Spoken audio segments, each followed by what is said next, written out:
Acne का issue बहुत ज़्यादा कॉमन रहता है हाँ जी। टीनेजर्स में, तो एक्ने से छुटकारा पाने के लिए आयुर्वेद में क्या सोल्यूशन है? आयुर्वेद में सबसे बड़ा अगर कोई सुपर हीरो है तो वो नाड़ी विशेषज्ञ ही है, जो सबसे पहले आपकी नाड़ी को देखते हैं, आपकी प्रकृति देखते हैं, फिर आपके दोष देखते हैं, फिर दोषों की दुष्टि देखते हैं और आने वाले टाइम में क्या बीमारियां हो सकती है आपकी बॉडी में वो भी देखते हैं। बेसिक तरीका जिसका कोई साइड इफेक्ट भी ना हो और हेयर फॉल को रोक सके। वात, पित्त और कफ। तो हमें Okay. देखना है कि वात वाली नाड़ी जिस हिसाब से आइडियली बजनी चाहिए वैसे Okay. बज रही है कि नहीं, पित्त वाली बज रही है या कफ वाली वैसे बज रही है कि नहीं बज रही तो किस तरीके से बज रही है, गर्म है, ठंडी है, कहाँ ज्यादा बज रही है, Okay. क्या उसकी गति है, क्या उसका मोशन है। एंड इनफर्टिलिटी का भी बहुत ज़्यादा इशू आता जी। है आजकल, तो उसके लिए क्या सॉल्यूशन है? इसमें कोई थेरेपीज होती हैं या जस्ट और ट्रीटमेंट है आयुर्वेद में, 100% ट्रीटमेंट है सर। मेरे बहुत सारे पेशेंट्स को मैंने थायराइड की गोली बंद कर दी, 10-10 15-15 साल से उनकी चल रही थी। किडनी स्टोन के लिए तो 100% ट्रीटमेंट है सर। ओके? जो आपका पाषाण भेद, वरुण और गोक्षुर, ये 3 ऐसी ड्रग्स हैं जो आप कितनी भी बड़ी किडनी स्टोन हो आपको 100% ट्रीटमेंट है। बहुत सारे पेशेंट आके बोलते हैं हम बियर पी लेते हैं, बियर पीने से निकल जाएगा। राइट। तो ऐसा कुछ नहीं है। सो जैसे इम्यूनिटी की बहुत बात होती है, तो हम अपनी इम्यूनिटी को बूस्ट कैसे कर सकते हैं आयुर्वेदा से? माउथ अल्सर के लिए सर गार्गल्स करना है त्रिफला पाउडर से या कच्चे दूध से। अविपत्तिकर चूर्ण हर घर में होना चाहिए।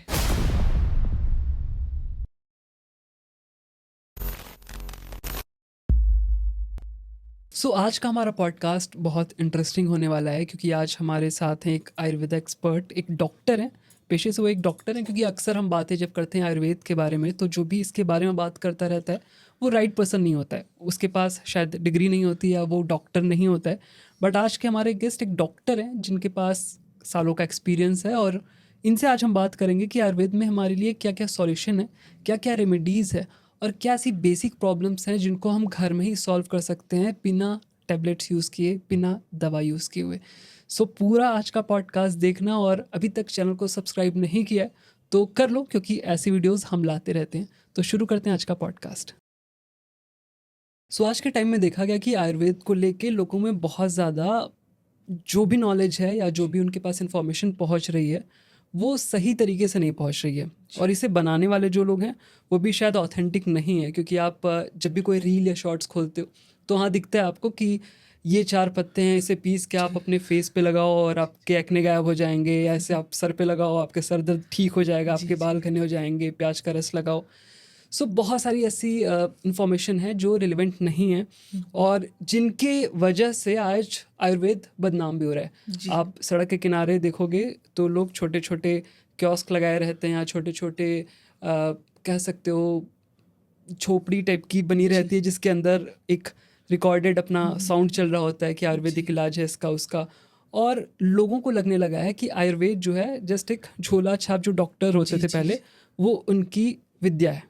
जबकि इसके विपरीत है आयुर्वेद। आयुर्वेद की भी अलग से पढ़ाई होती है, जैसे एमबीबीएस आप करते हो सेम वैसे ही आयुर्वेद में भी आपको डॉक्टर की डिग्री मिलती है, और उसमें बहुत अच्छे अच्छे सॉल्यूशन है हर प्रॉब्लम के। तो आज यही समझने की कोशिश करेंगे आपसे गुरमीन कि एग्जैक्टली आयुर्वेद है क्या, और इसमें किस तरह से हम चीज़ों को अप्लाई कर सकते हैं, या क्या ऐसी चीज़ें हैं जो हम घर पे भी अप्लाई करके अपनी लाइफ को चेंज कर सकते हैं। तो बहुत बहुत स्वागत है आपका गुरमीन, और थैंक्स यहाँ आने के लिए और ज्वाइन करने के लिए। सर आयुर्वेद को अगर मैं सिर्फ एक ऐसे बोल दूं कि घरेलू नुस्खे हैं या एक नॉर्मल एक ट्रीटमेंट है तो वो बहुत कम है इसके लिए।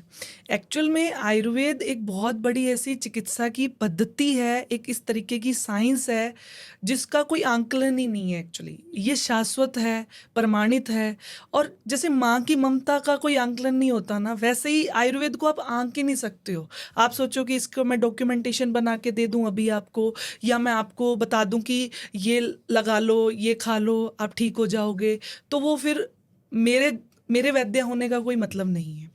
वैद्य क्या है?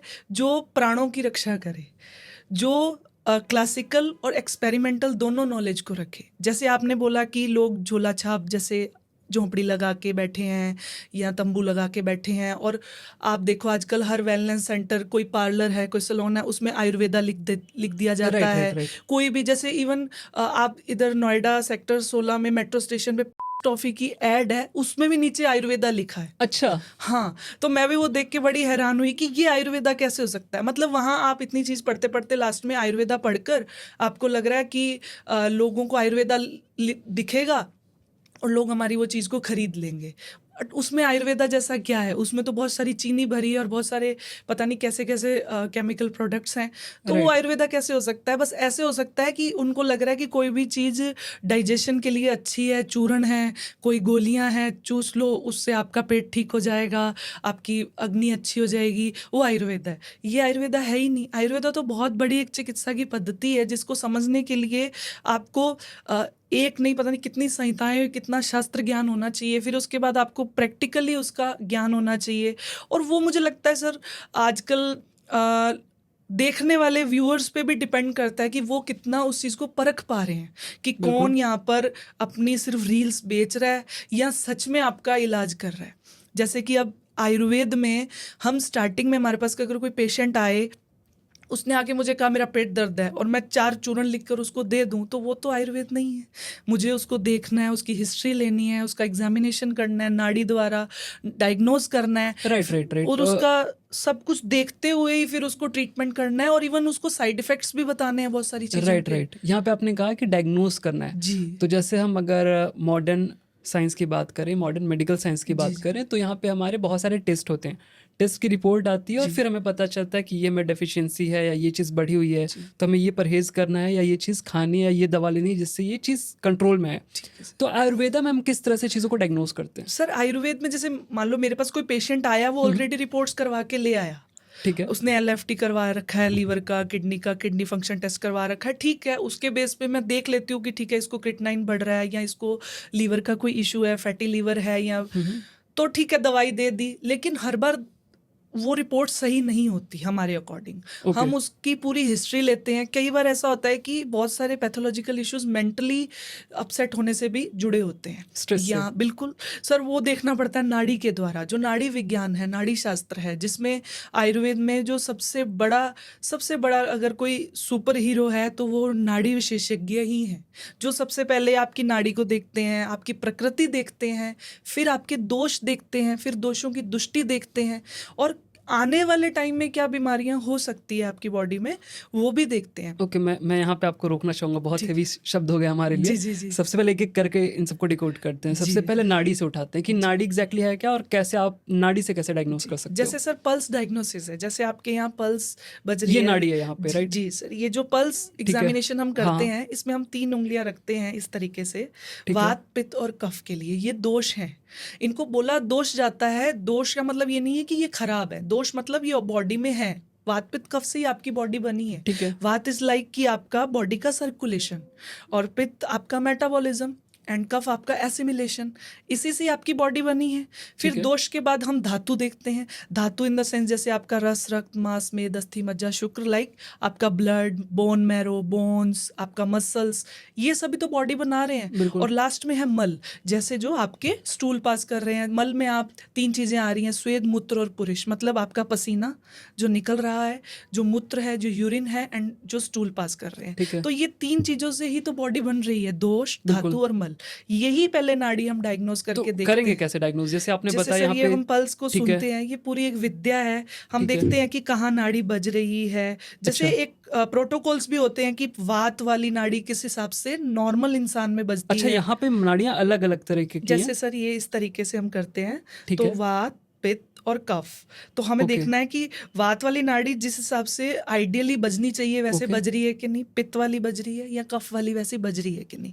नहीं बज रही तो किस तरीके से बज रही है, गर्म है, ठंडी है, कहाँ ज़्यादा बज रही है, ओके। क्या उसकी गति है, क्या उसका मोशन है, वो हमें देखना पड़ता है। फिर उसके अकॉर्डिंग हम थोड़ा और डाउन करके देखते हैं, तो क्या उसके धातु हैं। किस धातु में उसकी प्रॉब्लम है, क्या ठीक है। उसकी प्रकृति है, फिर हम उठाकर वापस रखते हैं उसको। ये हम देखते हैं कि एक्चुअल में ये इंसान की एक फेक नाड़ी भी होती है, कि जैसे उसको लगता है कि मेरा तो कफ डोमिनेट कर रहा है, तो मैं ओके। कफज पुरुष हूँ, मतलब मैं कफज इन द सेंस कि मैं थोड़ा आलसी हूँ तो मैं कफज हूँ। ऐसा नहीं होता, वो दुष्टि भी हो सकती है, प्रकृति हो सकता है आपकी वातजी हो, आप एक्टिव ठीक है। इंसान हो, हम्म। लेकिन वो दुष्टि हो रखी हो, उस टाइम वो पोल्यूटेड हो रखी हो वो चीज़, आपके खान पान से, या आपके किसी स्ट्रेस से, या आपके कोई बॉडी में चेंज आने की वजह से। ठीक है। तो मुझे प्रकृति जैसे ये रहती है कि मेरे को तो गुस्सा ज़्यादा आता तो मेरा पित्त प्रकृति है, ऐसा नहीं है।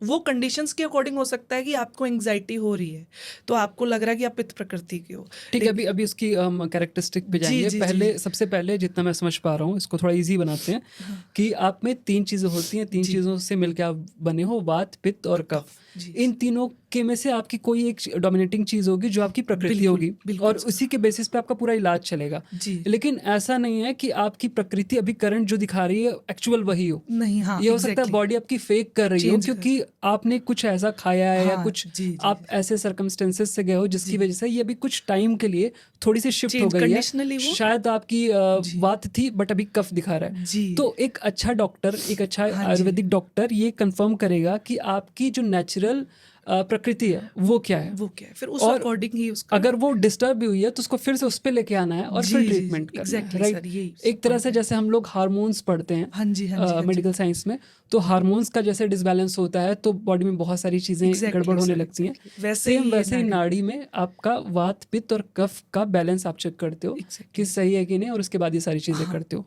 अब एक बार कैरेक्टरिस्टिक की बात करते हैं कि अगर आप वात वाले इंसान हो या पित्त वाले हो या कफ वाले हो, हाँ जो भी आपका डोमिनेटिंग है उस हिसाब से आपका नेचर कैसे डिफाइन होता है, जी। और किस तरह से भी हमारे जो ऑडियंस सुन रही है वो कैसे समझ सकती है कि उसका नेचर कैसा है। मतलब ऐसा कुछ है तरीका? सर बहुत सारे ऐसे टेस्ट आजकल जैसे नाड़ी परीक्षण चलता है जिसमें बहुत सारे पॉइंट, जैसे हम किसी को मैन्युअली चेक नहीं कर पा रहे हैं कि ठीक नाड़ी है। क्या है, तो हम उनको बहुत सारे क्वेश्चंस देते हैं। जैसे मैंने किसी को पूछा कि आप सुबह जल्दी उठते हैं या आपको लेट सोने की आदत है, आपको किस टाइप का रस या टेस्ट पसंद ज़्यादा आता है, आप मेंटली आप चीज़ों को होल्ड करते हैं या बर्स्ट आउट करते हैं, ये चीज़ों पे ही डिपेंड करता है। ये भी एक प्रकृति है, इससे भी ठीक आप है। पता लगवा सकते हो। नाड़ी अ, है तीनों ही दोष आपकी बॉडी में, लेकिन डोमिनेट करेगा वो 2, 1 और 0 की रेशियो में रहेगा। मतलब जैसे मैंने आपकी नाड़ी चेक की, मुझे लगा कि आप वात आपका डोमिनेट है, पित्त उससे थोड़ा कम है और कफ बिल्कुल कम 0 है। अभी आप मेरा करके बता सकते हो जी मेरा सर, क्या है, आफ्टर पॉडकास्ट में आपको या अभी करके लाइव टेस्ट करके एक बार हम जी लोग सर बिल्कुल लाइव सर। एग्जांपल बताते हैं ठीक है कौन सर, सा हाथ दूंगा। Left hand sir. ओके, तो ज़्यादा क्लियर होगा।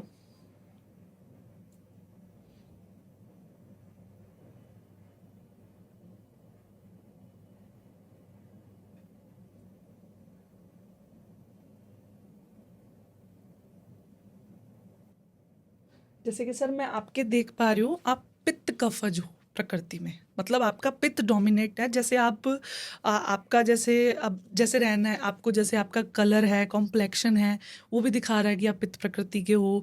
या जैसे पित्त प्रकृति में इसलिए ज़्यादा आपके अंदर बोल रही हूँ कि आप खुद बिहेवियर में अपने चेक करोगे कि आपको जैसे कोई चीज़ करनी है तो वो करनी ही है। इस राइट। टाइप का करेक्टर आपका होगा कि हाँ, करनी है तो करनी है, चाहे उसके लिए मुझे कुछ भी करना पड़े। प्रोकास्टिनेट नहीं करता हूँ बिल्कुल हाँ, मैं, वो राइट। आपकी प्रकृति कहीं ना कहीं आपके बिहेवियर से भी आप समझ सकते हैं और ठीक है। नाड़ी से भी, जैसे मैंने देखा। फिर कफ थोड़ा बहुत है, मतलब आप खाने पीने के शौकीन हैं, लेकिन आपको ये रहता है कि मैं अच्छी चीज़ खाऊं, जब खाऊं अच्छी खाऊं, लेकिन ऐसा नहीं है कि आपको भूख नहीं लगती, आपको अच्छी खासी भूख हाँ, लगती है। राइट। लेकिन आप और थोड़े से कभी कभी आप लिथार्जीनेस भी आपकी बॉडी में आती है कि आप जैसे सो रहे हो तो फिर आप कंटिन्यू 8 घंटे की नींद लेकर ही उठते हो, उस टाइप की बॉडी टाइप आपका दिखा रहा है। अब ओके। वात आपकी बहुत कम है, तो मतलब वात कम है तो मतलब ये है कि वैसे वात कम होना अच्छी बात ही है, क्योंकि वात प्रकृति वालों को रोग सबसे ज़्यादा होते हैं। ठीक है। तो आप पित्त कफज प्रकृति की है, लेकिन अभी अगर मैं दुष्टि की बात करूं तो वो वात दुष्टि है। मतलब आपको जैसे जल्दी ही जैसे कुछ चीज़ होती होगी तो ब्लॉटिंग जल्दी हो जाती होगी, हुँ, या जैसे आपको लगता है कि मेरे सर में गैस टाइप चढ़ रही है कभी, या मैं कोई भी जैसे छोले चने ऐसी चीज़ खा लूँ तो मैं जल्दी बीमार पड़ जाता हूँ। मतलब आप थोड़ी सी उस टाइप की चीज़ें खाओगे ना तो वो आपको ज़्यादा अच्छी लगती है, जैसे आइसक्रीम वगैरह ये। लेकिन अगर आपने थोड़ा भी छोले चने खाए तो आपको जल्दी प्रॉब्लम हो, क्योंकि वो बॉडी टाइप आपका हुँ, हुँ, सेंसिटिव हो गया, वो बॉडी पार्ट ही सेंसिटिव हो गया। Even right. कोई ऐसे कोई बड़ी कोई बहुत बीमारी है नहीं, मैं हाँ, आपको बोलूँ कि नहीं सर आपको तो ये डायग्नोस किया कि आपको ये बीमारी ही है, ठीक है। बीमारी नहीं है, थोड़ी सी जस्ट दुष्टि आई हुई है, उसको बैलेंस करना है।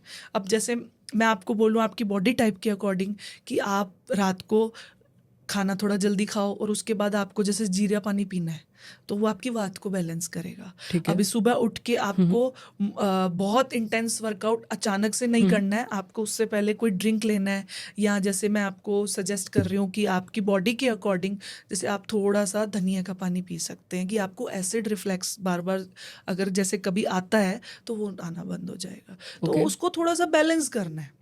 ठीक है, तो इसमें मैं अपना बताता हूँ अब क्या है। जी।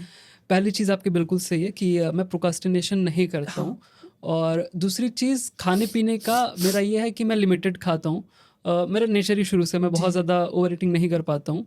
तो हाँ, खाता हूँ, डाइजेशन मेरा ठीक है और उसका जैसे आपने बताया कि ब्लोटिंग हो जाती है। हाँ। मुझे ब्लोटिंग इसलिए नहीं होती है क्योंकि मैं बहुत एक्टिव रहता बहुत हूँ, मैं ध्यान रख रहे वर्कआउट हो ऑलरेडी। डेली करता हूँ ऑलमोस्ट, बस खा के भी मैं वॉक करता हूँ, सारी चीज़ें करता हाँ, हूँ। तो आई थिंक वो चीज़ बैलेंस कर रही है, तो शायद बैलेंस वो कर रही एक है। रीज़न है जिस वज़ह से जी, मुझे वो खाने एक से इश्यू नहीं सेंसिटिव आता है। पार्ट है सर बॉडी का आपका, राइट। कि आप अगर उस पे ध्यान नहीं देंगे, हाँ, तो वो जो खराब हो अगर जाएगा। जैसे मैं बाहर का कहीं खाता हूँ, तो अगले दिन मेरे को थोड़ा-सा हाँ, स्टमक अपसेट एग्ज़ैक्टली टाइप का हाँ, फ़ील होगा अंदर से जी, कि यार कुछ अंदर अभी कुछ हेवीनेस लग रही है। हैवीनेस लग रही मतलब है। ऐसा कुछ प्रॉब्लम नहीं है बट हेवीनेस लगेगी थोड़ी-सी, जी, तो डेफ़िनिटली आपने जो कहा उसमें हाँ, ऑलमोस्ट 70-80% चीज़ जी। एक्यूरेट है वैसे अब ही। फिर अब सर जैसे आपको हुँ, मैंने हुँ, घरेलू नुस्खे बता दिए, राइट, सबको घरेलू नुस्खे काम नहीं करते ना, बिल्कुल, लोग वीडियोज़ में देखकर यही हाँ, खा रहे हैं, बट उनको हम थोड़ा मेडिसिनल भी देते हैं ट्रीटमेंट, पंचकर्मा भी सजेस्ट करते हैं, ठीक है। जिसकी बॉडी को जो चाहिए।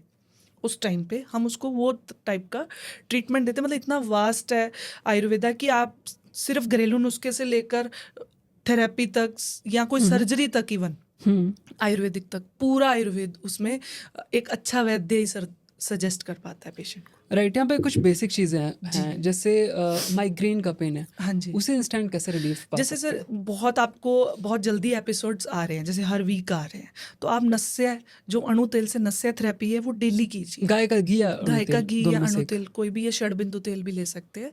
इससे आप डेली नस्य करो, और जैसे अब आपको आ ही गया है कि अब लग रहा है राइट, कि कंट्रोल नहीं हो रहा है, तो आप थोड़ा सा, एक तो टेबलेट आती है शिरशूल वज्रादि रस जो टेबलेट रहती है, अगर ठीक है। टेबलेट नहीं है आपके पास तो आप कुछ नहीं करना, आपको लाइट वाइट थोड़ा बंद करना है, थोड़ा रिलैक्स करना है, पानी नहीं पीना है, और धनिए का पानी उबाल के आप उसी टाइम पे पी सकते हैं। धनिया फांट जो होता है वो आप ले सकते हैं उसी टाइम बिल्कुल, पे। और जिसे नस्य नहीं पता है तो बेसिकली आपको हाँ क्या जी। करना है, गाय का या अड़ू तेल आप ले सकते हो, 2-2 बूंद जी, अपने दोनों नाकों एग्ज़ैक्टली में डालना है। वो कुछ प्रतिमर्श देर नस्य तक आपको। आपको ब्रीदिंग अपने मुँह से हाँ जी, करनी है और एक बार वो जब सेट हो जाता है तो रात एग्ज़ैक्टली भर सर। आपको छोड़ के जी, सो जाना है, जी, तो जी, ये जी। नस्य है, बाकी आप शिरोधारा करवा सकते हैं जिनको ठीक है। माइग्रेन का प्रॉब्लम है। शिरोधारा में आप बेसिकली ऑयल डालते हो हाँ सर सर, पे, यहाँ राइट? एक पॉइंट रहता है जो अपनी पिट्यूटरी ग्लैंड रहती है, उसके ऊपर वो ऑयल राइट, या मोस्टली लोगों काढ़ा। ने स्पा वगैरह वाली वीडियोज़ में देखा हाँ, होगा ये वही चीज़। तो सर, वो जैसे अभी ऑयल से करते हैं, बहुत सारे पेशेंट्स हम काढ़े से भी करते हैं। अच्छा, काढ़ा बना के भी, क्योंकि वो पेशेंट की प्रकृति वही उस पे डिपेंड करता है कि इसके हम पीछे उस का साइंस क्या होता है एग्ज़ैक्टली? सर जैसे मान लो प्रकृति उसकी ऐसी है कि उसको तेल सूट ही नहीं होगा, उसका स्किन में अच्छा, प्रॉब्लम आ जाएगा, या उसको तेल से और गर्मी आ जाएगी शरीर में, या जिसको हार्मोनल बहुत ज़्यादा इम्बैलेंस है, तो हम राइट, उसको तेल की जगह काढ़े की शिरोधारा करवाते हैं। ओके। तो वो वेरी करता है patient to patients. Okay, and acne का इशू बहुत ज़्यादा कॉमन रहता है हाँ जी। टीनेजर्स में, तो एक्ने से छुटकारा पाने के लिए आयुर्वेद जी। में क्या सॉल्यूशन जैसे बताया सर गया है? आजकल देख ही रहे हैं बहुत सारे नीम का पेस्ट, पर मेरे हिसाब से सबसे अच्छी हर्ब है मंजिष्ठा।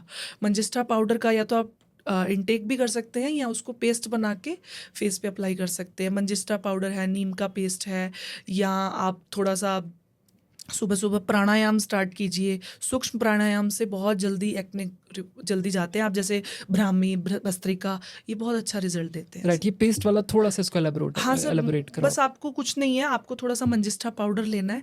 अब आपको देखना है कि आपकी बॉडी टाइप, अगर डॉक्टर की रेफरेंस में नहीं ले रहे हैं तो आप इतना सा थोड़ा-सा ध्यान रखें कि आपकी बॉडी टाइप में आपको लग रहा है कि बहुत रेड कलर के हैं और बहुत गर्म वाले टाइप हैं, तो आपको उसके अंदर गुलाब जल डालना है। उसी मंजिस्ट्रा पाउडर में उसका पेस्ट लगाना है। अगर आपको लग रहा है कि नहीं रेड नहीं है, मेरे थोड़े ब्लैकिश मतलब दाग पड़ जाते हैं उस चीज़ के एक्ने के, तो आपको उसकी में थोड़ा सा नीम का पाउडर मिक्स करके आपको नॉर्मल एलोवेरा जेल डाल के उसको पेस्ट बना के लगाना है। ठीक है। अगर आपको लग रहा है कि इचिंग भी है मेरे को उस पे, मतलब उसमें खुजली भी आती है उस हम्म। एक्ने में, तो आपको बस उसी मंजिस्ट्रा पाउडर में थोड़ा सा मुल्तानी मिट्टी थोड़ी सी डाल के और आप उसमें कच्चा दूध डालकर वो लगा सकते और हैं। इसे जस्ट एक्ने वाले एरिया में लगाना है या पूरे पूरे फेस पे? फेस पे भी लगा सकते हैं सर। वो और कितने देर बाद वॉश कर सकते हैं? 15 to 20 मिनट्स बाद आप वॉश कर और इसे लीजिए। डेली करना है? डेली या अल्टरनेट डे पे भी कर सकते हैं, अगर बहुत ज़्यादा है तो आप डेली भी कर सकते और हैं। रिजल्ट कब तक एक्सपेक्ट कर सकते हैं? अगर जैसे आपने साथ में अच्छा खान पान रखा है, हम्म। अब आप वही है ना कि आप साथ में फ्राइड फूड भी खा रहे हैं और ये लगा रहे हैं, तो फिर फ़ायदा नहीं करेगा। बिल्कुल। आप अच्छा फाइबर डाइट ले रहे हैं, डाइट भी ले रहे हैं, आप टाइम से सो रहे हैं, पानी अच्छे से पी रहे हैं और फिर ये पेस्ट लगा रहे हैं, 15 to 20 डेज बाद बहुत अच्छा रिजल्ट आना स्टार्ट हो जाता है। राइट। अब लोग कहते हैं कि आयुर्वेद और जो मॉडर्न साइंस है, जी। मॉडर्न मेडिकल साइंस हाँ हम जी। कह सकते हैं, इसमें बहुत डिफरेंस है। हम्म। मॉडर्न मेडिकल साइंस बहुत ज़्यादा आगे है और जी। आयुर्वेद बहुत ज़्यादा पीछे है। तो जी, जी। इसके पीछे मतलब क्या एक्चुअली क्या जी। चीज़ है? मतलब ये जी, सच जी। में ये चीज़ सही है या हमारा आयुर्वेद बहुत आगे है बट इससे हमें हाँ, मार्केटिंग करने नहीं आ एग्ज़ैक्टली रहा सर। है, या हम इसे ढंग से आप कह सकते हो इस पे फोकस नहीं कर रहे हैं? जी, एक्चुअली सर प्रॉब्लम पेशेंट की ही है एक्चुअली, उसको ना शॉर्टकट चाहिए ओके। और उसको शॉर्टकट भी क्रॉनिक डिजीज़ आने के बाद भी ऐसे होता है कि जब उसको, जैसे मैं आपको इसका ये छोटा-सा एग्ज़ाम्पल दे हम्म। सकती हूँ कि जैसे घर नया बना, पाइप लगी, पाइप टूट गई, तो उसको हाथों-हाथ प्लम्बर को बुला के सही करवा लिया। वो एलोपैथिक डॉक्टर है, वो मॉडर्न साइंस है। लेकिन अगर आप आयुर्वेद को फ़ॉलो कर रहे हैं, तो आपको ध्यान होना चाहिए कि ये पाइप फूटने वाली है। मतलब ठीक है। बॉडी में दिक्कत आने वाली है, आप पहले ही ट्रीटमेंट ले लो। आप पहले ही उसका कोई जुगाड़ कर दो कि वो टूटे ही ना। अगर टूट भी गई है, अगर आपको टेम्परेरी पाइप लगवाना है, बट वो ठीक है। टेम्परेरी कब तक चल जाएगा वो? फिर अगर कोई अंदर से कोई प्रॉब्लम आ रही है, आपके घर में बनावट में दिक्कत है, तो फिर वो फिर फूट जाएगी। इससे अच्छा है कि आप उसको फिर पूरा रूट कोज़ पे ही लेके चलते हैं उस ट्रीटमेंट को। ठीक है। वो टाइम टेकिंग प्रोसेस है। ओके। तो लोगों के अंदर शायद इतना सब्र नहीं है, इसलिए ये थोड़ा-सा पीछे भी है। कुछ लोग इसमें थोड़ा रिसर्च डॉक्यूमेंटेशन में बड़ा गैप आ गया है। ये 5-6 हज़ार साल लिखी पुरानी सर संहिताएँ हैं जो बहुत बहुत एविडेंस के साथ लिखी हुई हैं, लेकिन उसको मॉडर्न साइंटिफिक लैंग्वेज में हम कर नहीं पा रहे हैं पोर्ट्रे। और कहीं न कहीं यूथ की भी गलती है जो आयुर्वेद में जुड़ा है। उनको सिर्फ एमडी करनी है, जॉब चाहिए या बैठ के प्रोफ़ेसर बन जाएँगे। उनको है ही नहीं कि हम आयुर्वेद को आगे लेकर जाएँ, जो कहीं न कहीं यूथ पे भी डिपेंड कर रहा है कि वो रिसर्च में थोड़ा उतरें। राइट। जैसे मैंने अभी रिसर्च मेरी चल रही है, डिप्लोमा चल रहा है रिसर्च में, तो मैं ठीक है। चाहती हूँ कि मैं उसमें रिसर्च पेपर्स दिखाऊं लोगों को, ताकि लोगों को विश्वास बने। और शॉर्टकट की बात है तो बहुत सारे इलाज तो सर हमारे भी क्विक रिजल्ट्स के साथ आते हैं, बट उसका आपका डिपेंड करता है कि आप कब हमारे पास आ रहे हैं। जैसे अगर हम नॉर्मल जो भी आजकल बहुत ज़्यादा कॉमन बीमारियां हैं उन्हें अगर देखें, जैसे थायराइड बहुत ज़्यादा कॉमन जी। है, ट्राइग्लिसराइड है, हाँ जी। माइग्रेन है, तो इन सारी चीज़ों को आयुर्वेद किस तरह से देखता है? क्योंकि ये तो मेडिकल जी। साइंस जो अभी मॉडर्न चल रही है उसमें बनाए हुए हाँ जी। बीमारियां या हाँ उसमें जी। बनाए हुए वर्ड्स हैं जिनको हम यूज़ करते हैं। जी ये आयुर्वेद में इसका रेफरेंस कैसे मिलता है? सर, ये जैसे चरक संहिता में एक लाइन लिखी है, निदान परिवर्जन चिकित्सा, मतलब जो आपकी बीमारी का कॉज है उसे ही छोड़ दो। ठीक है। तो वो लाइफस्टाइल, ये जितने भी आपने बोले सब लाइफस्टाइल डिसऑर्डर्स हैं। ठीक है। और यहाँ सबसे अच्छा मेरे को लगता है फ़ायदा ही आयुर्वेद करता है लाइफस्टाइल डिसऑर्डर्स में। लेकिन आपको आना चाहिए वो करना, उसमें आपको परहेज भी करना है, उसमें आपको डाइट के साथ जो एकदम सही डाइट है, बैलेंस डाइट लेना है, योगा करना है, पूरा एक होलिस्टिक वेलनेस के साथ चलना है। जैसे आप बोल रहे हो पीसीओडी है या जैसे थायराइड है, इनके जिक्र नहीं है, लेकिन बहुत सारे आप संहिताओं में देखो, बहुत सारा इनके बारे में जिक्र है कि ये मंदा अग्नि, मतलब डाइजेस्टिव फायर कम होती है। बहुत सारी फीमेल्स में क्या होता है कि फूड का डिपोजिशन होने लग जाता है, अच्छा। सिस्ट बनने लग जाते हैं, क्योंकि वो टाइम से खाना नहीं खा रही हैं। और वो ठीक जब है। खा रही हैं, वो प्रकृति वही है। आप मान लो कफ कफज पुरुष हो और आप रात को खाना खा रहे हो, हाँ, हाँ। तो आपको ऑब्वियसली आपको वो सिस्ट बनना स्टार्ट हो जाएगा। तो आप रूटीन में औरतें क्या कर रही है ना, खाना ही टाइम पे नहीं खा रही है, राइट। तो वो फूड डिपॉजिट होकर उनकी सिस्ट, कभी फैटी लिवर, यूरिक एसिड, इस टाइप का उनका अर्थराइटिस, ये बीमारियां पैदा हो रही हैं। और ये साफ लिखा है आयुर्वेद में संहिताओं में कि ये ग्रंथि जो होती हैं, जो सिस्ट फॉर्मेशन है, वो इसी के कारण है कि आपकी डाइजेस्टिव फायरस सही नहीं है। ओके। थायराइड का कारण यही है कि आप पैक्ड फूड ज़्यादा ले रहे हैं, आप टाइम पे खाना नहीं खा रहे हैं, आप अलग तरीके की इंटरमिटेंट फास्टिंग की तरफ ज़्यादा जा रहे हैं, यही थायराइड का कारण है। और ट्रीटमेंट है आयुर्वेद में, 100% ट्रीटमेंट है सर। मेरे बहुत सारे पेशेंट्स को मैंने थायराइड की गोली बंद कर दी, 10-10 15-15 साल से उनकी चल रही थी, लेकिन वही है, उन्होंने होलिस्टिक अप्रोच किया, सिर्फ मेरी दवाई से नहीं हुआ, उनको मैंने जो परहेज बताए वो भी किया, एक्सरसाइज भी किया, थोड़ा मेंटली भी उनको हमने स्ट्रेस फ्री किया, और उनको खाना खाने का सही तरीका बताया कि इस टाइम आपको ये खाना खाना है, इस टाइम पे इतना खाना है, इस ठीक टाइम है। जी। मतलब आयुर्वेद जस्ट एक गोली नहीं है कि जी, आपने खाई और नहीं, आपको नहीं। रिलीफ मिल गया। और आयुर्वेदिक का ज़्यादा अच्छा यूज़ हम तब कर सकते हैं जब हम इसे अपनी लाइफस्टाइल में हाँ ऐड जी, करें हाँ जी, और पहले से प्रिवेंट होके चलें कि हाँ हमें ये जी, चीज़ नहीं हो, तो बिल्कुल उसके लिए सर। हमें ऐसे करना है, हमें इस टाइम पे खाना खा जी, लेना है, ऐसे ऐसी चीज़ें कर सकते हैं। जी, तो एक और प्रॉब्लम आती है हेयर फॉल की। हाँ जी, बहुत ज़्यादा हेयर लॉस होता है लोगों का, जी, बाल बहुत ज़्यादा झड़ रहे हैं आजकल, जी, और इतना ज़्यादा स्ट्रेस है और पॉल्यूशन बहुत ज़्यादा है हाँ अगर जी। देखा जाए तो आयुर्वेद क्या बोलता है कि किस तरह से हम हेयर फॉल को या हेयर लॉस को पहले तो रोक सर सकते हैं? वही है कि हेयर फॉल का कॉज देखते हैं हम, हम्म, रूट कॉज पे देखते हैं कि जेनेटिक है तो क्यों है, स्ट्रेस की वजह से है। ठीक है। बाकी बहुत सारी हर्ब्स हैं, जैसे आंवला है, आंवल की भृंगराज है, नीलगिरी है, जो साइंटिफिकली प्रूवन भी हैं ये हर्ब्स, जिसका आजकल लोग गलत फ़ायदा भी उठा रहे हैं, कुछ भी तेल और पेस्ट बेचकर और सीरम बेच के, जो कि सही नहीं है। आप नॉर्मल भृंगराज चूर्ण का यूज़ करो, अपने सिर पे अप्लाई करो या इनटेक करो। बाकी पंचकर्मा की तरफ जाएं तो लीच थेरेपी, जो जलोका की थेरेपी होती है, जलोका लगाने का, उसका बहुत अच्छा रिजल्ट है। और जो विद कर्म होता है, जिसमें निडल प्रिकिंग जो ट्रीटमेंट है, वो ठीक है। बहुत अच्छा है। तो मेरे को लगता है कि लोगों को पहले तो डॉक्टर को दिखवाना चाहिए कि उसको हेयर फॉल है क्यों, ठीक है। फिर उसके बाद कि उसको हेयर फॉल किसी बीमारी की वजह से है या कोई स्किन डिजीज की वजह से है, स्ट्रेस की वजह से है, जेनेटिक है, फिर उस अकॉर्डिंग बहुत अच्छे ट्रीटमेंट्स हैं, जैसे मैंने अभी आपको बताए हैं, बहुत अच्छे रिजल्ट्स भी हैं सर हेयर फॉल में। ओके, सो अगर आपसे मैं ये पूछूं कि एक बेसिक तरीका जिसका कोई साइड इफेक्ट भी ना हो और हेयर फॉल को रोक सके, जो फर्स्ट एड कह सकते हो या सबसे पहले जो स्टेप लेना चाहिए सर किसी को मैं भी, तो भृंगराज को ही कहती हूँ इसे कि अप्लाई कैसे करना है, थोड़ा सा अप्लाई से एक्सप्लेन आप भृंगराज करो। चूर्ण को आप थोड़ा सा मेथी मेथी का पाउडर डालना है उस पर भृंगराज में। अगर रेशियो क्या आप होगा सर उसको थोड़ा कम डालना है आप, मेथी को? हाँ उसको थोड़ा हाफ रेशियो उसका रखना है। 100 ग्राम अगर आप हाँ, लेते तो हो उसमें तो उसमें थोड़ा-सा 50 मेथी, ग्राम मेथी जी, लोगे।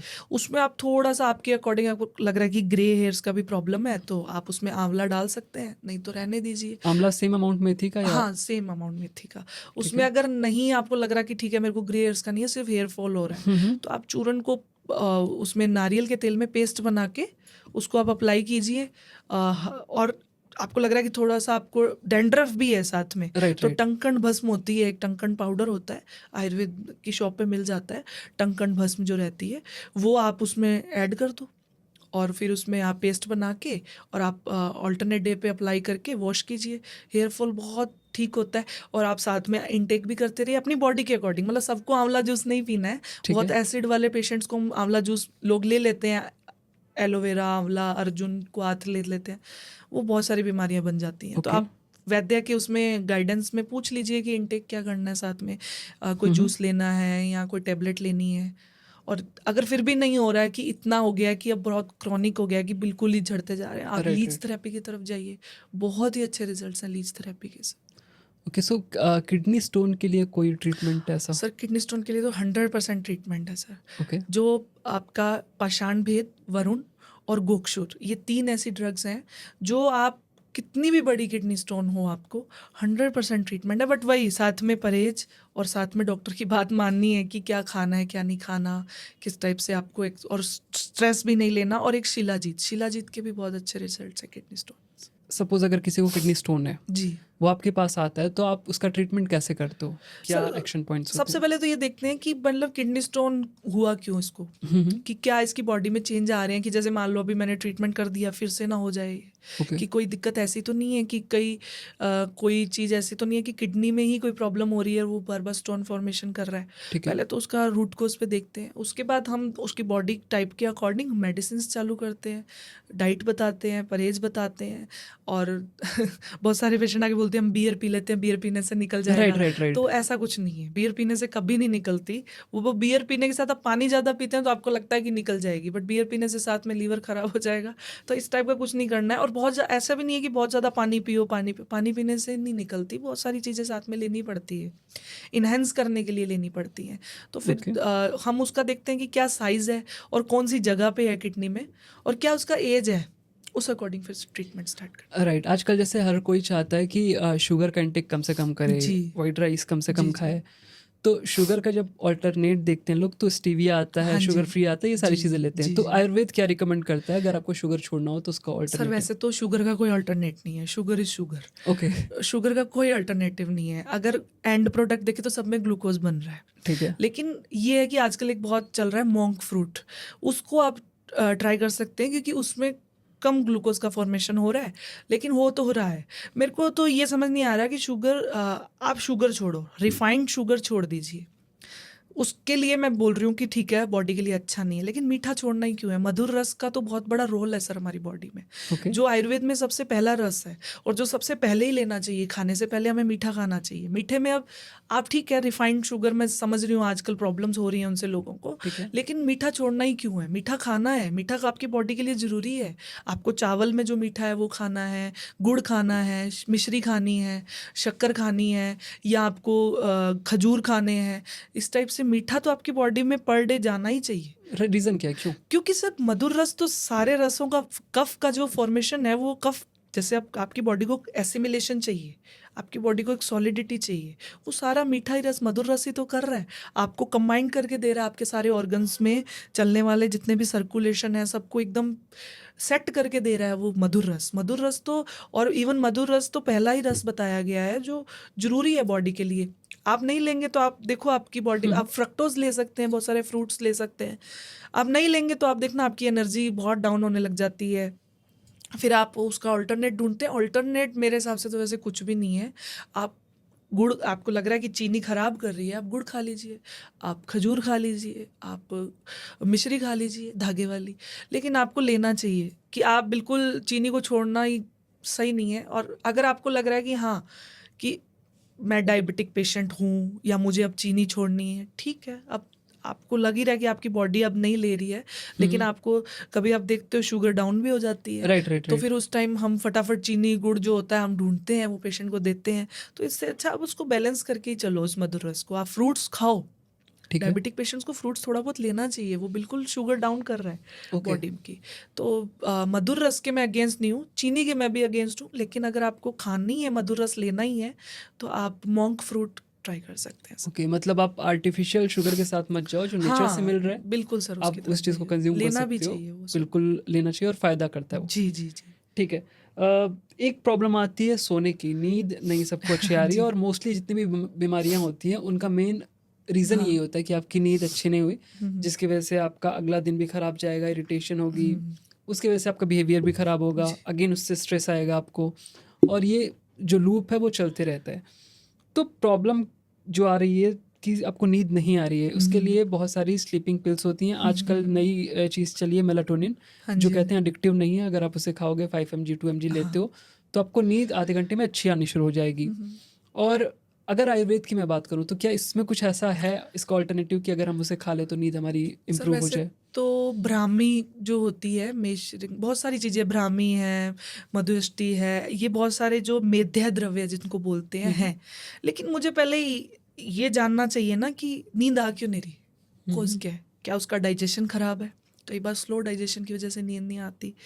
एंग्जाइटी है, स्ट्रेस है, डिप्रेशन है, या उसको फ़ोन चलाने की रात को आदत है। ये भी बहुत बड़ी प्रॉब्लम है कि ठीक लोगों है। को नींद आ रही होती है बट फ़ोन चलाते चलाते हम अपनी नींद उड़ा लेते हैं। क्या ये उसकी हैबिट्स की प्रॉब्लम है? अगर जो भी इनमें से कोई प्रॉब्लम है, उस अकॉर्डिंग फिर हम पहले उसका रूट कोज पे काम करते हैं। कई बार लीवर इश्यूज़ की वजह से नींद नहीं आती, ठीक है। वो देखते हुए साथ में हम ये मेध्य द्रव्य देते हैं। अब सबको ही अश्वगंधा नहीं देते, जैसे ठीक है। आयुर्वेद में बहुत लोग अश्वगंधा लेने लग जाते हैं जिन्हें राइट, नींद नहीं राइट। आती। हाँ, हाँ। अब बहुत सारे लो बीपी के पेशेंट्स को प्रॉब्लम हो जाती है डायरेक्ट अश्वगंधा लेने से, थायराइड पेशेंट्स को प्रॉब्लम हो हुँ, हुँ। जाती है। तो सबको अश्वगंधा नहीं देना है, किसी को ब्राह्मी, किसी को क्या, किसी को अ, मधुयष्टि, किसी को कुछ ना कुछ इस टाइप से अलग अलग देते हैं, लेकिन साथ में रूट कोज पर काम करते हुए हम चलते हैं नींद को। ओके। एंड इनफर्टिलिटी का भी बहुत ज़्यादा इशू आता जी। है आजकल, तो उसके लिए क्या सॉल्यूशन है? इसमें कोई थेरेपीज़ होती हैं या जस्ट आपको दवाएँ लेनी है? सर, इनफर्टिलिटी का सबसे अच्छा इलाज तो विदकर्म है, जो चिकित्सा है विदकर्म जो हम करते हैं, नीडल प्रिकिंग वाला, हार्मोनल बैलेंस करने के लिए। क्योंकि ठीक है। हमें भी नहीं पता होता कि हमारी बॉडी में प्रॉब्लम क्या आ रही है। बहुत सारे हार्मोन्स, कई बार हम बहुत सारी वुमेन्स को देखते हैं हार्मोन्स का प्रॉब्लम नहीं होता, सब कुछ फॉलिकल्स भी अच्छे हो रहे होते हैं, सब कुछ अच्छा हो रहा होता है, लेकिन मेल में भी कोई प्रॉब्लम नहीं होती है, फिर भी वो कंसीव नहीं कर पाते हैं। तो फिर हम वहाँ उनको देखते हैं कि शायद इनको स्ट्रेस है, स्ट्रेस की वजह से नहीं हो रहा है कंसीव। तो फिर राइट। स्ट्रेस मैनेजमेंट करते हैं पहले। अगर लग रहा है कि हाँ इनको हार्मोनल इम्बैलेंस है, तो फिर हार्मोन्स के अकॉर्डिंग हम चलते हैं। बहुत सारी दवाइयाँ हैं, शिलाजीत है, मेल्स के लिए भी है, फीमेल्स के लिए भी है। फलघृत जो होता है वो देते हैं हम। अ, जैसे बहुत सारे बीज भी आते हैं, लेकिन वही है बॉडी के अकॉर्डिंग और उसकी कोज के अकॉर्डिंग हम देते हैं ट्रीटमेंट। और बहुत सारी फीमेल्स में ओवरी बनती ही नहीं है, राइट। एग बनता ही नहीं है, सॉरी ठीक है। ओवरी क्या, एग बनता ही नहीं है। फिर उसको एग फॉर्मेशन पे हम काम करते हुँ, हैं हुँ। पहले। या जैसे कई बार ऐसी लेडीज़ भी होती हैं जिन्होंने कंसीव कर लेती हैं बट अबॉर्शन जल्दी हो जाता है, मतलब वो होल्ड नहीं कर पाती हैं। ओके। फिर उसके लिए हम टाइटनिंग के लिए या उसके लिए फिर ट्रीटमेंट चलाते हैं। तो मेन कारण तो सर लाइफस्टाइल का ही प्रॉब्लम है। मुझे लगता है कि इनफर्टिलिटी का कारण आज की ये लाइफस्टाइल, खान पान ही है, जो फूड का गलत कॉम्बिनेशन हम ले रहे हैं। बिल्कुल। कि हम दूध के साथ कोई खट्टी चीज़ खा रहे हैं, ये गलत फूड कॉम्बिनेशन है। ठीक है। पहले कहते थे ना कि विष बन जाता है, जहर बन जाता है। हाँ, हाँ। वो एक्चुअल में बहुत सारे हमारी संहिताओं में लिखे हैं गलत फूड कॉम्बिनेशन, जिसको विरुद्ध आहार कहा जाता है। वही कारण है, पहले तो हम उसको ठीक करते हैं पेशेंट में। ठीक है। क्या पता वो ऐसी कोई कॉम्बिनेशन ऑफ फूड ले रहा है कि उसको फॉलिकल फॉर्मेशन ही नहीं हो पा रहा। तो पहले वो ठीक करते हैं और उसके बाद ट्रीटमेंट जितना हो सकता है। फिर वो नहीं होता तो फिर पंचकर्मा की साइड जाते हैं, उत्तर बस्ती करवाते हैं, ओके। विदकर्म करते हैं। बाकी कहीं ना कहीं ये प्राकृतिक चीज़ें भी हैं। आपके मेंटल, अगर आप थोड़ा सा उसको लेकर चलते हैं कि मेरा तो होगा ही नहीं कंसीव, तो फिर वहाँ नहीं हो पाता। थोड़ा सा वुमेन्स को हम सत्वज्य चिकित्सा या देव व्यभिचार्य चिकित्सा इसको बोलते हैं कि सत्वज्य और देव व्यभिचार्य चिकित्सा ये होती है कि जैसे हम थोड़ा सा उनको ये भी बताते हैं कि आपको कौन से भगवान की पूजा करनी है या पीपल के पेड़ पे क्या करना है ओके। जाके। ये भी बिल्कुल काम करती हैं सर इसमें, क्योंकि ये आपके नक्षत्रों से जुड़ी हैं। और कंसीव नहीं करना कई बार ये भी कारण होता है कि उस फीमेल्स के ग्रह सही नहीं होते, तो ओके। हम वो चिकित्सा भी करते हैं सर इसमें। Okay, fine. जी सो जैसे आपने बताया अग्निकर्मा के बारे में जी कि जी जब जी पेन होता है कहीं पे, सपोज़ आपको बैक पेन हो रहा है जी या आपको नी पेन हो रहा है, तो अग्निकर्मा के थ्रू से सही कर सकते हैं। तो ये पूरा प्रोसेस क्या होता है और इसके पीछे की साइंस क्या है? Sir, agnikarma is for mainly for pain management. लेकिन ठीक है। अग्निकर्मा की जैसे मान लो सियाटिका का पेन हुआ किसी को, ठीक है। तो हमें पता है कि उसकी नर्व अभी कंप्रेशन है, उसकी वो नस दबी हुई है हुँ, वहाँ हुँ। पे, तो हम उसके लिए अग्निकर्मा करते हैं। कोई भी धातु, जैसे अब देखना है कि चांदी रजत धातु से करना है, पंचलोह से करना है या तांबे से करना है, मेटलिक जो मेटल होता है वो मेटल के थ्रू, और पीछे जो अग्नि हम लगाते हैं उसके थ्रू वहाँ से वो जो जो दबी हुई कंप्रेशन जो नर्व हो रखी है वो उठने लग जाती है। ओके, ठीक है। वही इसका मेन मोटिव है। बाकी अग्निकर्मा सिर्फ पेन मैनेजमेंट में नहीं है, बहुत सारी चीज़ों में हम यूज़ कर सकते हैं। जैसे अभी आप आजकल देख रहे होगे कि कपिंग थेरेपी कितना चल रहा है, राइट, फायर राइट। कपिंग चल रहा हाँ, है। हाँ। वो यही मोटिव है इन चीज़ों का कि हम नर्व्स प्रॉब्लम है, जो न्यूरल डिसऑर्डर्स हैं, उनको बेटर कर पाएँ अग्निकर्मा से। ओके। और रिजल्ट इसमें कैसे मिलते हैं? क्या बहुत टाइम अच्छे लगता है? रिजल्ट्स हैं सर इसके, इंस्टेंट पेन रिलीफ है। और रिजल्ट्स में ये देख लो कि अगर जैसे कल ही मैंने एक डाला भी था टेस्टिमोनियल मेरे हुँ, पेशेंट का, 3 सीटिंग में ही उसको लिगामेंट इंजरी के बाद जो स्वेलिंग थी हुँ, वो हुँ। 3 सीटिंग के बाद ही ख़त्म भी हो गई। उनको 2 साल हो गए थे ट्रीटमेंट लेते हुए। हुँ, हुँ। फिजियोथेरेपी से भी उनको थोड़ा बहुत आराम था बट प्रॉपर नहीं जा रहा था। ओके। तो वो जैसे ही मैंने 3 उनकी सीटिंग दी, उनको स्वेलिंग भी कम हो गया है और उनका बिल्कुल पेन भी रिलीफ आ गया सर। राइट। अच्छा, इसमें एक क्वेश्चन और आता है, जैसे एलोपैथी में कुछ भी प्रॉब्लम होती है तो चीज़ों के लिए सर्जरी बनी हुई है जी। कि शल्य चिकित्सा से उस चीज़ को हम सही कर सकते हैं। तो आयुर्वेदा में भी कुछ ऐसा है, चिकित्सा मतलब हाँ सर्जरी जी। करते हैं? जी सर, एक्चुअल में जो सुश्रुत, जो हमारे सुश्रुत संहिता जो हम आयुर्वेद में पढ़ते हैं, वही हाँ। फादर ऑफ सर्जरी है। ओके। स्टार्ट तो आयुर्वेद से ही हुई थी सर्जरी, लेकिन हाँ। शायद मेरे को लगता है कि आगे इसको लेकर जा ही नहीं सके आयुर्वेद वाले। बाकी अपने इधर नॉर्थ साइड तो एनोरेक्टल सर्जरी सबसे ज़्यादा की जाती है, जैसे जो फिशर जो है, पाइल्स हैं, उसके लिए इधर बहुत अच्छी, एक्चुअल में परमानेंट सॉल्यूशन ही आयुर्वेद के पास है पाइल्स और फिशर का। तो डिफरेंस क्या होता है एक नॉर्मल सर्जरी में जी। और आयुर्वेदिक सर्जरी में, क्योंकि दोनों में ही चीर-फाड़ हो रही है, दोनों ही चीज़ों हाँ में जी। सेम ही चीज़ें हो हाँ रही हैं। सो कुछ सिमिलैरिटी है या कुछ डिफरेंस है? सर, जैसे वो लोग थोड़ा केमिकल उसमें, जैसे उन्होंने केमिकल को इंजेक्ट कर दिया, हमने उस जगह कोई हर्ब को यूज़ कर लिया। ओके। और जैसे हमने क्षार सूत्र जो मैं आपको बता रही हूँ, जैसे जो एनोरेक्टल सर्जरी में क्षार सूत्र जो यूज़ करते हैं हम, वो ठीक पूरा है। हम हर्ब से ही बनाते हैं, वो पूरा आयुर्वेद से ही बनी हुई चीज़ अच्छा, होती है। मतलब स्टिचिंग के लिए आप बात कर रहे हो जो नहीं धागा? सर, जैसे वो आप मस्से हटाने के लिए टाइप कि जो आपको ओके, पाइल्स हो गए हैं, ठीक है। जो मस्से बन गए हैं, उसको हटाने के लिए क्षार सूत्र का यूज़ करते हैं, क्या उसको होता है एग्ज़ैक्टली काटने ये? के लिए।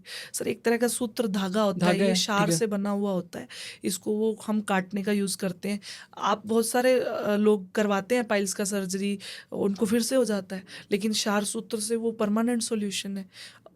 साउथ साइड तो सर नेत्र की भी सर्जरीज चल रही हैं, आई सर्जरीज भी चल रही हैं। इसमें क्या होता है, प्रोसेस कैसे होता है? नेत्र तर्पण करते हैं हम बहुत हाँ। सारा इस टाइप से लगा के, विडालक चिकित्सा, ये तो चलो नॉर्मल जो नेत्र आंखों के लिए है। आंखों की सर्जरीज भी सर चल रही हैं साउथ साइड, इधर शायद अलाउड नहीं है अभी। एक काफ़ी ज़्यादा वायरल रील है जिसमें दिखाते हैं कि आँख के आसपास कुछ आटे जैसा जी लगाते जी हैं जी जी। और उसमें कुछ लिक्विड होता है, ऑयल हाँ, होता ऑयल है, जो होता है चीज़ सर। होता है, और फिर आँख खोल के आँख हाँ को जी। मूव करते हैं। तो एग्जैक्टली वो प्रोसेस वो क्या है? सर नेत्र तर्पण है या वो नेत्र बस्ती होती है, उसमें क्या ठीक है, होता है कि आपको वो आटे को लगा देते हैं कि वो बाहर नहीं आए ठीक ऑयल। है, उसको हमें थोड़ा थोड़ा भरना होता है ताकि ये आपका स्ट्रेन कम हो। एक तो स्ट्रेन कम होता है, एक आपको अगर लग रहा है कि आंखों में कोई जलन है या आपको आंखों में आईसाइट प्रॉब्लम हो रही है, वो बहुत अच्छा काम कर रही है।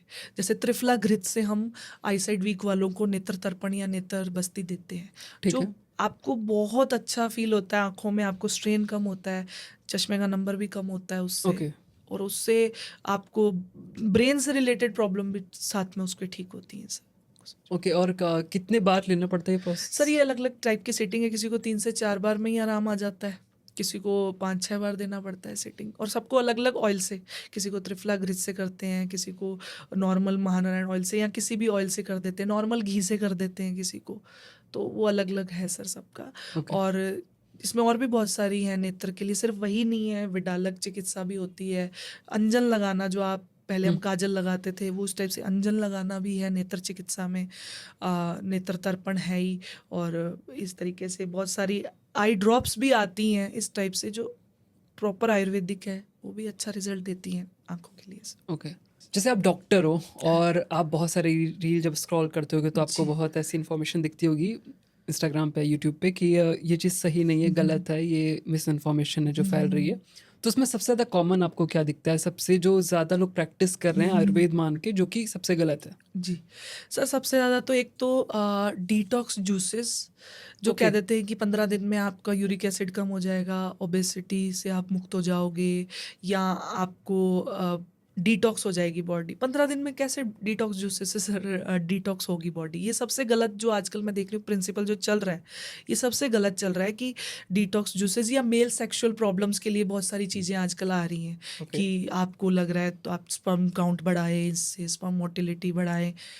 आप बिना नाड़ी देखे या बिना उस पेशेंट की हिस्ट्री लिए आप कैसे उसको, जो बहुत गलत बिक रहा है आजकल, आयुर्वेद के नाम पे बिक रहा है, प्लस पंचकर्मा, उसको डिटॉक्स जूसेस में या डिटॉक्स थेरेपी को ये लोग पंचकर्मा के साथ अटैच। पंचकर्मा बहुत अलग चीज़ है डिटॉक्स से। ओके। पंचकर्मा में सिर्फ डिटॉक्स नहीं है ना, पंचकर्मा में आपका वमन विरेचन जो है, चलो उसमें आपके मोशन के द्वारा। पंचकर्मा को एक बार आप डिकोड कर दो कि पंचकर्मा जी में क्या क्या चीज़ें हैं, स्टार्ट सर, कैसे वैसे करते हैं? पंचकर्मा में अष्टांग हृदय के अकॉर्डिंग आपका वमन, जैसे आपको जेंटल एमिसिस, मतलब आपको उल्टी के थ्रू निकाला जाता है आपकी, लेकिन उससे पहले 15-20 दिन का और प्रोसेस होता है। आपको क्या ओके। खिलाते पिलाते हैं, ठीक है। मसाज करते हैं, स्टीम देते हैं, फिर उस दिन वो मेडिसिन खिला के आपको वोमिट जो कराएंगे। वोमिट करवाते हैं। ठीक फिर है। विरेचन है, जो मोशन के द्वारा करवाया जाता है, फिर वमन विरेचन, फिर बस्ती है। बस्ती इज लाइक आप बोल सकते हो एनीमा एनिमा। टाइप, लेकिन वो ठीक है।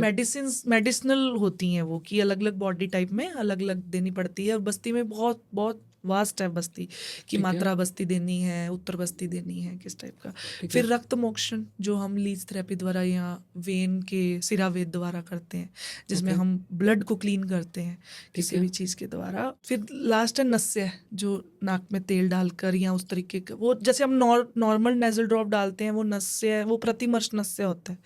नस्य में आपको पहले वो मालिश करते हैं, तर्पण करते हैं, फिर डालते हैं नस्य, नस्य थेरेपी करते हैं। तो ये 5 टाइप का जो पंचकर्मा है। अब इसमें सिर्फ डिटॉक्स थोड़ी है, तो बिल्कुल। पंचकर्मा को डिटॉक्स से लोग आजकल कोरिलेट कर कर बेच रहे हैं। डिटॉक्स जूसेस पी, बहुत बहुत ही गलत कंसेप्ट है। सबको तो जूसेस पीने ही नहीं होते। ओके। अब जैसे बहुत आर्थराइटिक पेशेंट होते हैं, हम देखते हैं उन लोगों को जूसेस पी पी के उनको और ज़्यादा आर्थराइटिस बढ़ जाता है। ओके। हो सकता है ना, वो उनकी कल्पना अलग है, उन्हें हमें टेबलेट फॉर्म में या चूरन फॉर्म में देना है, वो फॉर्म अलग है, उनका फॉर्मुलेशन ही अलग है, उनको हम जूस इस फॉर्म में दे ही नहीं सकते। लेकिन राइट। सब लोग वहाँ पे देख के, कोई अश्वगंधा एलोवेरा जूस बना रहा है, हम्म। कोई अर्जुन का जूस, अर्जुन को हाथ बना के जूस बेच रहा है। ये सबसे गलत कंसेप्ट है। और एक मेल सेक्सुअल के लिए बढ़ाने के लिए जो कैप्सूल की फॉर्म में शिलाजीत सबको दिए जा रहे हैं कि शिलाजीत ले लीजिए, अश्वगंधा ले लीजिए, तो ठीक है। शिलाजीत के लिए एक बात है कि कोई भी ऐसा साध्य रोग नहीं है कि जो शिलाजीत से ठीक नहीं हो, लेकिन ओके। उसको उसके साथ हमें क्या एक ऐड करना है कि वो उसको इन्हेंस करे। वो लोग कुछ भी शिलाजीत के साथ गोक्षूर को डाल के बेच रहे हैं, तो वो बहुत ही गलत कंसेप्ट जो मैं देखती हूँ रील्स में। इवन मुझे लगता है कि थोड़ा बहुत सरकार को या आयुष मंत्रालय को इस पे, इसके अगेंस्ट कोई एक्शन लेना भी चाहिए कि जो लोग आयुर्वेदा के नाम पर कुछ भी बेच रहे हैं, जो ओके। इंस्टाग्राम पे है, सोशल मीडिया पे, बहुत ही गलत है सर। एक चीज़ और आती है कि जैसे हम जब भी कुछ चीज़ों की बात करते हैं, जैसे स्पोर्ट की बात की, तो उसमें हम एक सिलेक्शन देते हैं, आप कोहली बेटर है या धोनी बेटर है। ऐसे ही मेडिकल साइंस में आओगे तो आप कहोगे जी आयुर्वेद बेटर है या एलोपैथी बेटर है।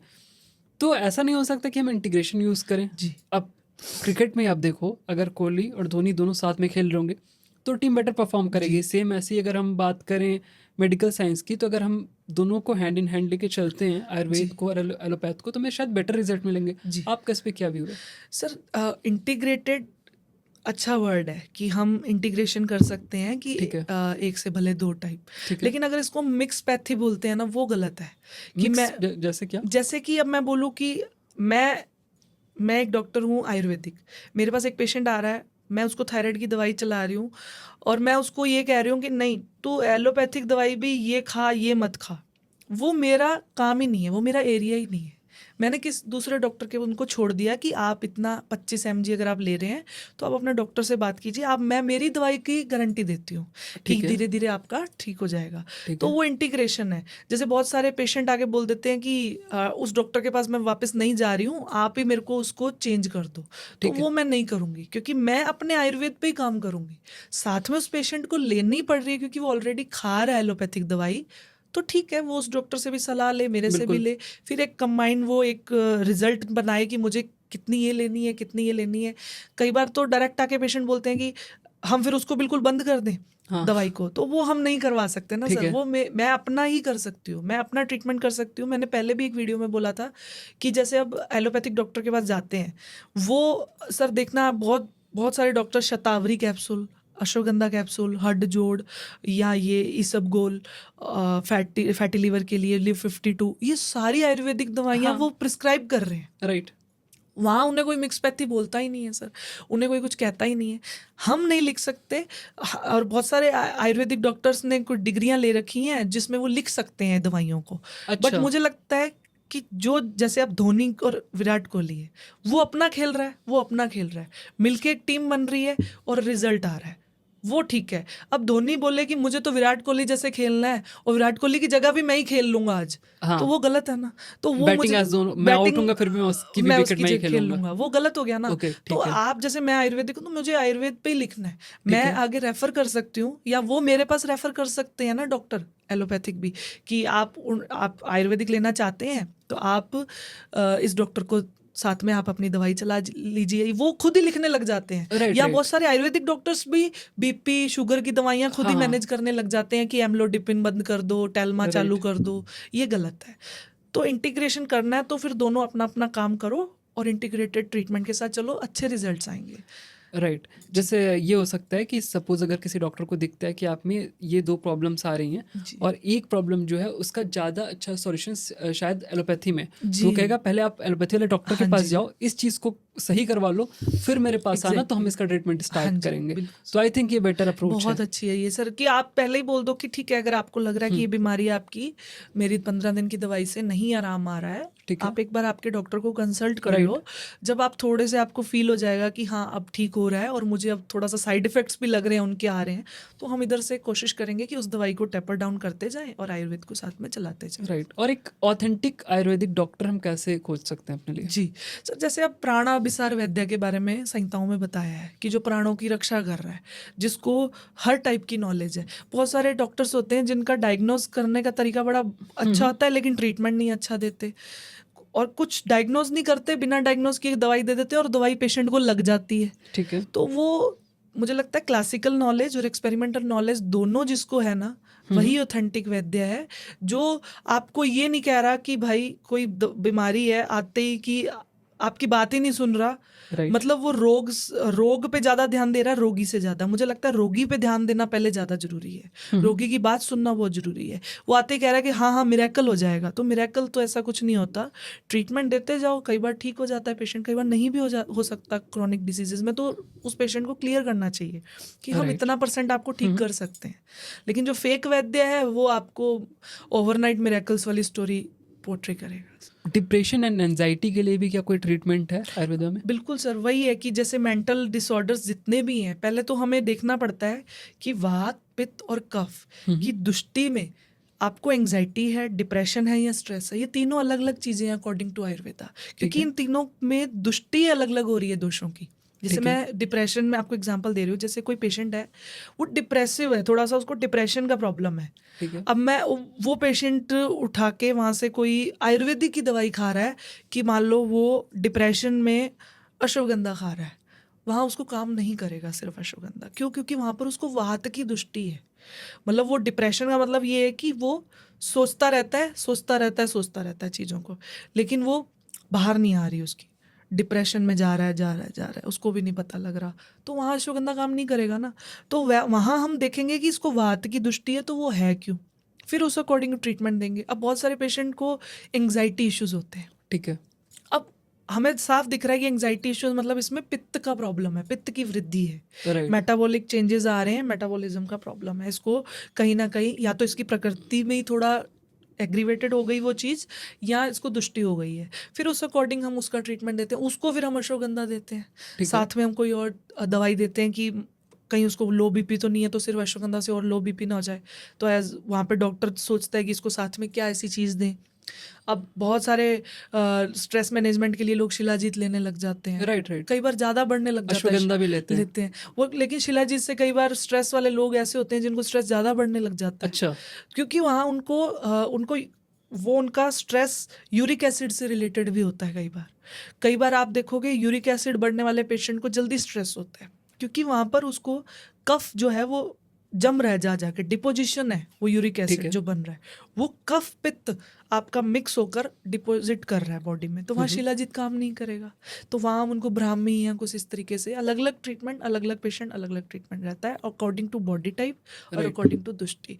अब बहुत सारे पेशेंट सर आप देखना कि जैसे लीवर की प्रॉब्लम होती है उनको, और उनको अचानक से सर्वाइकल पेन होने लग जाता है, वो हाँ, फिजियोथेरेपिस्ट के पास जाता है, इसकी ट्रीटमेंट करवाता है, लेकिन आराम नहीं आता उसको एक्सरसाइज से। हुँ, वैसे ही मेंटल इलनेस है, मतलब उसको कहीं ना कहीं लीवर की वजह से सर्वाइकल प्रॉब्लम है, या लीवर की वजह से कई बार स्किन प्रॉब्लम्स भी आ जाती हैं। ठीक है, तो वहाँ हम उसको स्किन से रिलेटेड एलोवेरा नीम नहीं दे सकते ना, हम हुँ, वहाँ पर लीवर ठीक करेंगे। ऐसे ही है, ऐसी मेंटली वो जुड़ी हुई चीज़ें हैं ओके, कि अगर स्ट्रेस, एंग्जाइटी, डिप्रेशन कुछ हो रहा है, तो क्या बॉडी में ऐसा चेंज आ रहा है, कौन से ऑर्गन में प्रॉब्लम आ रही है कि उसको ये मेंटल डिसऑर्डर्स की तरफ, मेंटल इलनेस की तरफ ये पेशेंट जा रहा है। तो पहले हम उसको करेक्ट करते हैं, फिर मेंटली जो उसको इन्हेंस करने के लिए मेध्य द्रव्य जो मैंने बताया वो हम देते हैं। सो यहाँ पे मैं आपसे कुछ क्वेश्चंस पूछूंगा और उनके थोड़े से रैपिड फायर टाइप के इसके आंसर्स रहेंगे, थोड़े शॉर्ट में और क्रिस्प रहेंगे। So top 3 Ayurvedic remedies for acne. Sir, पहला है मंजिस्टा पाउडर, जिसको आप पेस्ट बनाकर अपने फेस पे अप्लाई भी कर सकते हैं और उसको इनटेक भी कर सकते हैं मंजिस्टा पाउडर ओके। को। लेकिन लगाने से ज़्यादा अच्छे रिजल्ट आते हैं, तो विद इन 15 डेज आप लगा के देखो मंजिस्टा पाउडर का पेस्ट, रिजल्ट आता है। नीम की टेबलेट्स हैं, नीम का पेस्ट लगा सकते हैं, नीम के पानी से नहा सकते हैं। और तीसरा मुल्तानी मिट्टी का मास्क जो पहले के लोग लगाते थे, उससे भी रिजल्ट आता है। लेकिन थोड़ा ड्राई स्किन वालों को ध्यान रखना पड़ता है कि मुल्तानी मिट्टी सिर्फ मुल्तानी मिट्टी से नहीं होता, तो उसमें गुलाब जल डाल के वो लगा सकते top 3 remedies for hair fall. हैं। भृंगराज ऑयल या भृंगराज चूर्ण दोनों ही यूज़ कर सकते हैं आप। ऑयल अप्लाई भी कर सकते हैं और चूर्ण को आप ले सकते हैं, खा भी सकते हैं, और चूर्ण को आप लगा भी सकते हैं आंवला के साथ मिला कर। बाकी आंवल की रसायन आंवल की में मतलब सिर्फ आंवला ही नहीं है, बहुत सारी चीज़ें ऑलरेडी ऐड रहती हैं। और मेथी और टंकन का पेस्ट आप लगा सकते हैं हेयर फॉल के लिए, बहुत अच्छे रिजल्ट्स हैं sir. Top 3 Ayurvedic remedies for mouth ulcers. Mouth ulcer के लिए सर गार्गल्स करना है त्रिफला पाउडर से या कच्चे दूध से, और वरना आप ऑयल पुलिंग कर सकते हैं कोकोनट ऑयल से। बाकी आप घी का अप्लाई भी कर सकते हैं इस तरीके से कि वो फिर उसके बाद आप थोड़ा सा लार आपकी निकल जाए, उससे भी अच्छे रिजल्ट आते हैं। और खादी दादी वट्टी बहुत अच्छा रिजल्ट देती है जो आयुर्वेद के according. Top 3 Ayurvedic remedies for migraine. नस्य कीजिए अणु तेल का या घी का, गाय के घी का। और शिरोधारा तो है ही इसमें। शिरोधारा थोड़ा पंचकर्मा की साइड चली जाती है, अगर आप नहीं करवा सकते तो आप धनिए का पानी उबाल के पिए रोज, और रोज सुबह उठ के सूर्य नमस्कार कीजिए। Top 3 Ayurvedic remedies for acidity. आविपत्तिकर चूर्ण हर घर में होना चाहिए एसिडिटी के लिए। आविपत्तिकर चूर्ण नहीं है तो आप जनरल सौंफ का पानी पी सकते हैं, सौंफ मिश्री खा सकते हैं। और जेंटल एमेसिस मतलब आप कुंजल क्रिया जिसको नेचुरोपैथी में बोलते हैं, नमक का बहुत सारा पानी पी के आप वॉमिट कर दीजिए, एसिड बाहर आ जाता है, वो भी कर सकते हैं। बाकी आविपत्तिकर चूर्ण ऐसा चूर्ण है जो हर एसिडिक पेशेंट के पास होना ही चाहिए, जिसको वो दिन में 3-4 बार लेता रहे, जिसका कोई नुकसान भी नहीं। सो जैसे इम्यूनिटी की बहुत बात होती है, तो हम अपनी इम्यूनिटी को बूस्ट कैसे कर सकते हैं आयुर्वेदा से। सर रसायन चिकित्सा बहुत बड़ा चैप्टर है, उसमें रसायन चिकित्सा में बहुत सारे हर्ब्स हैं, जैसे अश्वगंधादी अवलेहम है, ब्राह्मी है, च्यवनप्राश है, आंवले का मुरब्बा है। लेकिन ये सब काम तब करेंगे जब आपकी बॉडी अंदर से ठीक है। इम्यूनिटी बूस्टर्स जितने मैंने अभी बताए, ये अगर आपकी बॉडी बैलेंस नहीं है ना तो ये काम नहीं करेंगे। लेकिन Okay. अगर आपकी बॉडी बैलेंस है, आप रोज़ सुबह मोशन जा रहे हैं, क्लियर हो रहा है, कॉन्स्टिपेशन नहीं है, आप अच्छे से खा रहे हैं, डाइजेस्ट कर रहे हैं, आप नॉर्मल, आपका वाइटल्स अच्छे हैं, नॉर्मल सब कुछ सही चल रहा है, तो ये बहुत अच्छे रसायन चिकित्सा जो है ये बहुत अच्छा काम करती है, जिसमें इम्यूनिटी बूस्टर्स, अश्वगंधा आदि और ये सब बहुत अच्छे हैं सर। एक और क्वेश्चन है, थोड़ा सा अलग टाइप का क्वेश्चन है। सपोज जी। अगर मैं आपको अनलिमिटेड फंडिंग देता हूँ, तो आप आयुर्वेद में क्या चेंज करना चाहोगे। पैटर्न चेंज करना चाहूँगी मैं सर पंचकर्मा का। Okay. पंचकर्मा एक ऐसी चीज़ है जो बहुत अच्छी चीज़ है, ठीक है। लेकिन लोग इसको गलत, जैसे अब आप स्पा सेंटर ही देख लो, वो पंचकर्मा लिख देते हैं आगे। पंचकर्मा तो ये ठीक है है। ही नहीं ना, spa is not panchakarma. Panchakarma जैसे मैंने अभी आपको बताया कि बहुत सारे इसके टाइप्स होते हैं बीमारियों का, तो मेरे को अगर फंड मिले तो मैं तो पंचकर्मा ही सेंटर खोलूँगी जगह जगह पे, जो बहुत ऑथेंटिक तरीके से काम करें वहाँ पर। और पंचकर्मा में समझें कि पंचकर्मा है क्या, ठीक है। और उसमें ऐसा ट्रीटमेंट है वो पंचकर्मा जो रामबाण है बहुत सारी बीमारियों का। Okay. तो मैं पंचकर्मा ही थोड़ा सा पैटर्न पंचकर्मा का जो लोगों ने आजकल बना दिया, जैसे हम इधर हिल स्टेशन साइड जाते हैं या देखते हैं कि वहाँ पर स्पा सेंटर है, वेलनेस सेंटर है, लोगों ने आगे पंचकर्मा लिखना स्टार्ट कर दिया है, Right, जिन्हें पता भी नहीं है पंचकर्मा क्या है। और हम यहाँ पे पॉडकास्ट के अंत की तरफ आ गए हैं, तो जी। कोई भी सजेशन जो आप देना चाहते हो लोगों को। मैं तो यही सजेशन दूंगी सर कि आप हर चीज़ रील्स देखकर मत आइए। आपको लग रहा है कि आपको बीमारी है या होने वाली है, तो आप अच्छा वैद्य ढूंढिए, आप थोड़ी सी मेहनत कीजिए, आप अपने आसपास देखिए, बहुत अच्छे अच्छे डॉक्टर्स हैं आयुर्वेदिक, आप उनके पास जाओ, उनसे बात करो। आप उनको जाकर गूगल पैथी मत समझाओ कि ये गूगल में आ रहा है, ये वीडियोज़ में आ रहा है। आप उनकी बात सुनो, उन्होंने आखिर शास्त्र पढ़े हैं, उन्होंने प्रैक्टिस की है। तो यही सजेशन है कि अपनी बॉडी के साथ रील्स देखकर खिलवाड़ नहीं करनी चाहिए। ओके, सो यही था आज का जी podcast. Sir, thank you. Thank you so much sir. Thank you. Okay sir. So यही था आज का पॉडकास्ट। आई होप आपको ये पॉडकास्ट बहुत अच्छा लगा होगा। इसमें जो भी एक जनरल क्वेरीज होती हैं आपकी, उसका आंसर देने की हमने कोशिश की है। फिर भी अगर आपको लगता है कि कहीं पे कोई चीज़ बची रह गई है तो आप नीचे कमेंट सेक्शन में पूछ सकते हो, या तो मैम का मैं इंस्टाग्राम आईडी भी दे दूंगा, वहाँ पे भी आप जाके अपनी क्वेरी पूछ सकते हो, आपको वहाँ से रिस्पॉन्स मिल जाएगा। अगर आप इन्हें कंसल्ट करना चाहते हो या किसी भी तरह की थेरेपीज़ लेना चाहते हो तो भी एड्रेस आपको नीचे डिस्क्रिप्शन बार में देखने को मिल जाएगा। सो यही था आज का पॉडकास्ट। मिलते हैं नेक्स्ट पॉडकास्ट में किसी नए टॉपिक के साथ। तब तक के लिए बाय बाय।